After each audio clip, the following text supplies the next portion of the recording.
Hello everyone, this is Rhythm Shrasthav, MBBS first student of GSPM medical college Kanpur. So आज के video में हम लोग doctor APJ Abdul Kalam sir को याद करेंगे। आज उनकी 5th डेथ एनिवर्सरी है। 27 जुलाई 2015 को ही लेफ्ट अस। मतलब he was such A phenomenal personality. मतलब हम लोग कौन होते हैं उनके बारे में कुछ बोलने वाले, आप सब जानते हो। मगर मैं आपको उनका एक किस्सा आपको सुनाने जा रहा हूँ, उनकी लाइफ का एक हिस्सा आपको सुनाने जा रहा हूँ। इससे पक्का आपको कुछ सीखने को मिलेगा, पक्का कुछ सीखने को मिलेगा। था क्या कि डॉक्टर APJ अब्दुल कलाम जी काफ़ी पुअर फैमिली से थे। मतलब खाने को 2 टाइम का होता है ना, रोटी मिलना भी होता था कि आज अगर मेहनत करोगे तब आज खाना मिलेगा। 5 लोगों का परिवार था उनका। और उनके पापा क्या करते थे, नाव बना करके नावकों को दिया करते थे। मतलब अपनी नाव नहीं चलाते थे, वो सिर्फ नाव बना के दिया करते थे। अब्दुल कलाम जी का हमेशा सोचना था कि उनको कुछ ज़रूर बड़ा करना है और अपने परिवार की परिस्थिति को देखते हुए, सारी चीज़ों को पूरा करते हुए उन्हें कुछ बड़ा करना है। उन्होंने क्या, उनकी बहन जो थी उनकी शादी हुई और उनके जो हस्बैंड थे उनका काम था, अखबारों का काम था। क्या हुआ कि इनको क्या करना रहता था कि जब होता था, रामेश्वरम में रहते थे। रामेश्वरम काफ़ी सिंपल सिटी और इनका घर काफ़ी मतलब सिंपल, पक्का घर था मगर काफ़ी सिंपल ये लोग रहते थे। काफ़ी सिंपल लाइफस्टाइल थी इनकी। बस ये था, खाने को रोटी नसीब हो जाए, ये आलम था। और हुआ क्या कि इनके जीजा जी का बिजनेस था अखबार का। रामेश्वरम में ट्रेन से आता था अखबार और फिर वो सब जगह पहुंचाते थे, घर घर पहुंचाते थे। हुआ क्या कि ये जब जंग स्टार्ट हुई भारत को आज़ाद करने की, तो उसमें कॉन्फ्लिक्ट होने के बीच में डिस्टर्ब क्या हुआ कि रामेश्वरम में ट्रेन रुकना बंद हो गई। रामेश्वरम में ट्रेन रुकना बंद हो गई। अब कैसे आदमी अखबार लेगा? तो क्या हुआ, यहीं पे मौका मिला उनको। किसी लड़के की तलाश थी जो क्या नाम है, चलती ट्रेन से अखबार को, वो जैसे चलती ट्रेन से वो लोग रोड पे अखबार फेंक देंगे, आपको कलेक्ट करके लाना है। और इसी मौके की तलाश में थे हमारे doctor APJ Abdul Kalam sir. उन्होंने कहा मैं ये काम करूँगा और उन्होंने वो काम करना स्टार्ट किया। वो हमेशा से चाहते थे अपनी परिवार की मदद करना और वो साइंस में बहुत ज़्यादा मतलब इंटरेस्टेड थे, बहुत ही ज़्यादा। फिर क्या हुआ, किसी तरीके से उनके रामेश्वरम के पास ही एक शहर था, रामनाथपुरम। वहाँ पे उन्होंने शॉर्ट्स हाई स्कूल में एडमिशन लिया। वहाँ पे उन्होंने अपनी पढ़ाई स्टार्ट की। बहुत ज़्यादा मतलब उनको वहाँ पे अच्छा नहीं लगता था। उनको हमेशा घर की याद आती थी यार, किसी को भी घर की याद आएगी। और मतलब ऐसा था कि सिचुएशंस बड़ी होती ना, अनफेवरेबल थी, बहुत ज़्यादा अनफेवरेबल थी। और सब ऐसे चलता रहा। देन उसके बाद उन्होंने आगे एडमिशन लिया BSc में, सेंट जोसेफ में। इनको यहाँ पे शॉर्ट्स हाई स्कूल में उनको एक प्रोफेसर मिले थे, डॉक्टर अय्या दुराई। वो उन्हें हमेशा बोलते थे कि यार ख्वाब ऐसे देखो ना, ख्वाब ऐसे देखो कि उसके पीछे शिद्दत तुम्हारी नजर आए, तब उस ख्वाब को तुम मुकम्मल कर पाओगे, उस ख्वाब को तुम पूरा कर पाओगे। उन्होंने इस बात को मान लिया था, ठान लिया था। उन्होंने उन्होंने सेंट जोसेफ में वो BSc कर रहे थे। उनका हमेशा से इंटरेस्ट था कि वो इंफॉर्मेशन सेक्टर में जाएं या साइंस में कुछ वो करें अच्छा। उन्होंने दिया मद्रास इंस्टीट्यूट ऑफ टेक्नोलॉजी का एग्ज़ाम और उनका आ गया उसमें नाम, वो हो गए सिलेक्ट। उसकी फ़ीस थी उस टाइम 1000 रुपये। और यार उनके पास इतने पैसे नहीं थे कि वो 1000 रुपये दे पाए। अपने पिताजी से भी कैसे कहते, उनके पास भी खाने को सही से पैसे नहीं होते थे, कैसे यार कोई 1000 रुपये, उस टाइम का 1000 रुपये दे पाएगा। तब उनकी जो बहन थी, उन्होंने अपने शादी के गहने जो उनको शादी में मिले थे उन्होंने बेच दिए। वो गहने उन्होंने बेच दिए ताकि उनका एडमिशन MIT में हो पाए। MIT में जब वो घुसे तो उनको काफ़ी मतलब अच्छे प्रोफेसर्स मिले।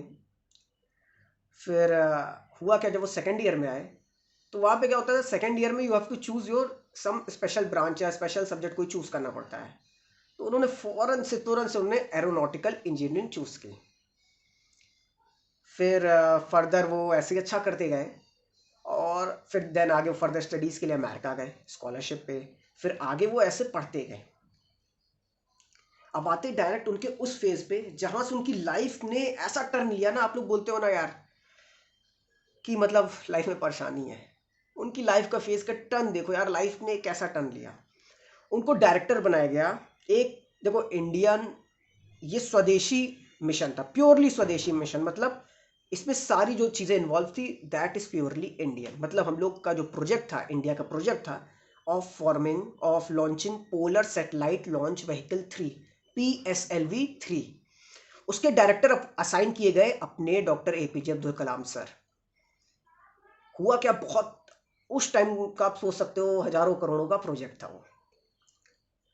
बहुत मेहनत की उनकी पूरी टीम ने, मतलब सालों साल लगे रहे, हर छोटी छोटी चीज़ पे मेहनत की। श्रीहरिकोटा में लॉन्चिंग सेटअप है, वहाँ से लॉन्च किया गया। ये था कि ये सक्सेसफुल हो जाएगा। ये 4 स्टेज ये थी, लॉन्च व्हीकल थी। हुआ क्या, first stage successful, second stage successful, third stage successful and fourth stage unsuccessful. Final stage में आकर के वो व्हीकल, वो लॉन्च व्हीकल आसमान में फट गई। एंड पता है वो जाके गिरी वही श्रीहरिकोटा से करीबन 500 550 किलोमीटर दूर सी में। मलबा, इतने हजारों करोड़ का मलबा बन गया था।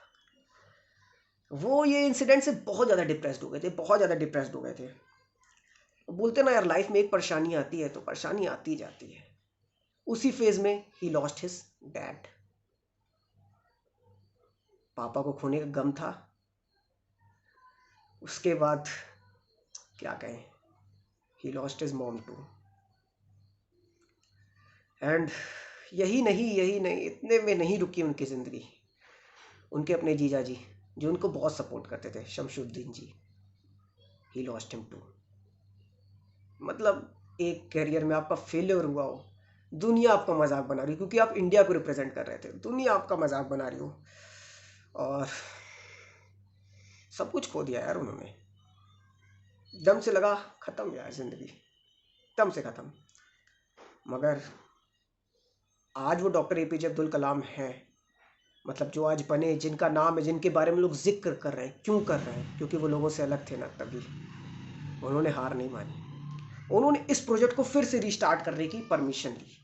बहुत बड़ी चीज़ होती है, देखो यार इसमें पॉलिटिक्स भी बहुत कुछ होता है, बहुत चीज़ होती है। इतना जब पैसा किसी का यार सरकार का लग चुका होता है ना, सरकार दोबारा रिस्क नहीं लेना चाहती है। मगर इतना भरोसा था सबको APJ अब्दुल कलाम जी के ऊपर, उनको फिर से डायरेक्टर असाइन किया गया। हुआ कि फिर से हम लोग PSLV-3 को लॉन्च करेंगे। इस बार सारी जो टेक्निकलिटी, जो गलतियां हुई थी, इस पर वर्क करके हम लोग स्टार्ट करेंगे, फिर से लॉन्च करेंगे। 1980 में ऐसा करने को सोचा गया। हुआ क्या कि यार जैसे कल लॉन्च होना है, तो आज के अखबारों में, मीडिया में पता है क्या निकला? कुछ लोगों ने याद दिलाया कि पिछला क्या नाम है, कैसा इन लोगों ने वेस्ट किया था पैसा। कुछ जो कार्टून्स नहीं बन के आते थे, सरकास्टिक कार्टून्स, उसमें क्या हुआ कि समुद्र में दिखा रहा है कि इतना पैसा समुद्र में मलबा बन के तैर रहा है। सब लोगों ने पुरानी नाकामियां गिनाई, किसी ने सराहा नहीं कि नहीं आप कर सकते हो, ये अपना स्वदेशी मिशन है, आप कर सकते हो। किसी ने नहीं सराहा। मगर वो अपने डॉक्टर APJ अब्दुल कलाम थे, उन्हें कोई फर्क नहीं पड़ना था। उन्हें बस ये था, उनके लिए वो दिन बहुत अहम होने वाला था। अगले दिन की शुरुआत हुई, सुबह 8 बजे लॉन्च हुआ। First stage successful, second stage successful, third stage successful and fourth stage yes it is successful. India वो चंद देशों में बन गया था जिसके पास अपनी लॉन्च व्हीकल थी, सैटेलाइट लॉन्च व्हीकल थी, all because of doctor APJ Abdul Kalam sir. फिर उन्होंने रुके ही नहीं, पृथ्वी, अग्नि, सब मिसाइल उन्होंने बना डाली। तभी तो आज हम उन्हें मिसाइल मैन ऑफ इंडिया से जानते हैं। यही नहीं, 2002 में वो प्रेसिडेंट भी बने भारत के। 2007 में उनका टेन्योर खत्म हुआ and he was phenomenal, such a down to earth personality. अब आप एक चीज सोचो यार, जब जो कोई इतना कुछ बन चुका हो, वो उसका स्टेटस क्या होना चाहिए? मतलब आप इमेजिन भी नहीं कर सकते कि क्या प्रेसिडेंट बन के कोई लौटा है। उनका जब ये मिशन सक्सेसफुल हुआ था, पूरे वर्ल्ड मीडिया में छा गए थे, भारत का नाम उठ गया था। सिर्फ doctor APJ Abdul Kalam sir और उनकी टीम की वजह से उनको बहुत लोगों ने इस मिशन में सपोर्ट किया। इवन वो नासा में भी जाके ट्रेनिंग लेके आए थे, नासा में भी उन्होंने दिया था। प्रोफेसर सारा भाई के इंस्टीट्यूट में उन्होंने बहुत मेहनत की थी, उनको बहुत ज़्यादा मदद किया था प्रोफेसर सारा भाई ने। मगर आखिरकार उन्होंने वो चीज़ कर दिखाया जो भारत उन चंद देशों में शामिल हो गया। और फिर हुआ क्या, वो लौट के आए। जब ये सब सारी चीज़ें हुई, लौट के आए वो रामेश्वरम। रामेश्वरम में उनको किसी काम से आए थे, उनको एक रूम में रुके। उन्होंने बोला मेरे को कोई होटल वोटल नहीं चाहिए, मेरे को ऐसा रूम दे दो जहाँ पे शांति हो यार बस, और मेरे को कुछ नहीं चाहिए, मेरे को कोई फैसिलिटीज़ कुछ नहीं चाहिए, मेरे को बस एक ऐसा रूम दे दो जहाँ पे मैं शांति से रह सकूँ। हुआ क्या कि वहाँ पे पास में बच्चे लोग क्रिकेट खेल रहे थे, ठीक है। किसी ने मारा शॉट, उनके कांच टूट गया, कांच टूट गया। अब आप एक्सपेक्ट कर सकते हो कोई इतना बड़ा आदमी हो और वो कैसे रिएक्ट करेगा सिचुएशन में। कोई भी होता B X Y Z except doctor APJ Abdul Kalam sir, वो वहां पे पक्का गुस्सा आता। मगर पता है वो गए, जो वहां पे जो उनकी देख रेख कर रहा था उसने गुस्सा नहीं लगा बच्चों को, उन्होंने डांटा उनको, नहीं ऐसा मत करो, बच्चे खेल रहे थे, कोई बात नहीं। ये हम्बल पर्सनैलिटी थे वो एक देखो, उन्होंने उन्हें बहुत मोटिवेशनल कोट्स बोले हैं। मगर मैं पर्सनली मतलब उनसे बहुत ज़्यादा इंस्पायर्ड था, उनकी स्टोरी से बहुत ज़्यादा इंस्पायर्ड था। और यार मतलब एक बात होती है ना यार कि उनको मतलब जैसे चेहरा उनका देख लो ना तो you'll feel some other level of energy यार। क्या तेज झलकता था चेहरे से यार। म- मतलब अनएक्सप्लेनेबल है। वो एक बात कहते थे, ड्रीम ड्रीम ड्रीम, इतना ड्रीम करो, इतना ड्रीम करो कि वो तुम्हारा ड्रीम क्या बने, थॉट में बने। ड्रीम तुम्हारा वो थॉट में आए। इतना ड्रीम करो उस चीज के बारे में कि वो तुम्हारे थॉट प्रोसेस में आ जाए। और जब तुम्हारे थॉट प्रोसेस में आ जाएगा ना तो तुम उस पर एक्शन करोगे। जब तुम्हारे वो थॉट प्रोसेस में आ जाएगा तुम उस पर एक्शन करो, और जब तुम एक्शन करना स्टार्ट कर दोगे ना तब वो तुम्हारा ड्रीम क्या बन जाएगा, रियलिटी बन जाएगा। तो यार ऐसी पर्सनैलिटी थे वो।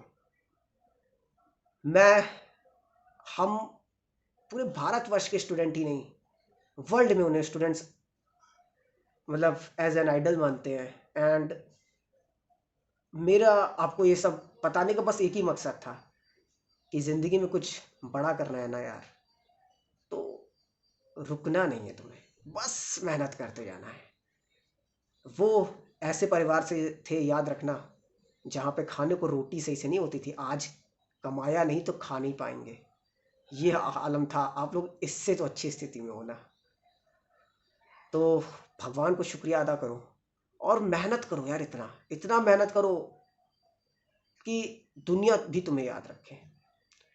जब पता है उनकी डेथ हुई थी तो उनका बैंक अकाउंट और उनकी सारी जो होता नहीं कि रिसोर्सेज उनके पास क्या थे अपने, तो शायद उनके बैंक में उन्हें 15,000 रुपये से निकला था।